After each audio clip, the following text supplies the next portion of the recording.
एक छोटे से गांव में एक माँ और उसका बेटा रहते थे। उनकी जिंदगी बहुत संघर्षों से भरी थी। पति के गुजर जाने के बाद माँ ही सब कुछ संभाल रही थी। घर की हालत खराब थी, खाने तक की मुश्किल हो जाती थी। बेटा छोटा था, लेकिन अपनी माँ की परेशानी समझता था। माँ और बेटा दोनों ही खाटू बाबा के बहुत बड़े भक्त थे। हर सुबह वे दोनों मिलकर सच्चे मन से बाबा का नाम लेते और उनसे अपनी मुश्किलें दूर करने की प्रार्थना करते। माँ हमेशा बेटे से कहती, बेटा, सच्ची श्रद्धा से की गई प्रार्थना कभी व्यर्थ नहीं जाती। एक दिन बेटा बहुत उदास होकर बोला, माँ, हम इतना विश्वास करते हैं, फिर भी हमारी परेशानी क्यों खत्म नहीं होती?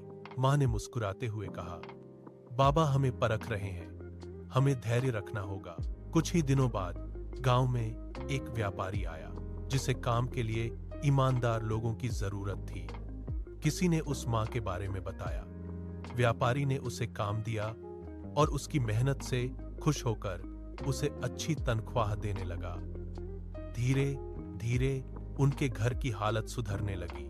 माँ ने बेटे से कहा, देखा बेटा, बाबा ने हमारी सुन ली, बस हमें विश्वास बनाए रखना था। बेटा खुशी से भर गया और बोला, अब मैं हमेशा बाबा पर भरोसा रखूंगा। इस तरह उनकी जिंदगी बदल गई और उनका विश्वास और भी मजबूत हो गया।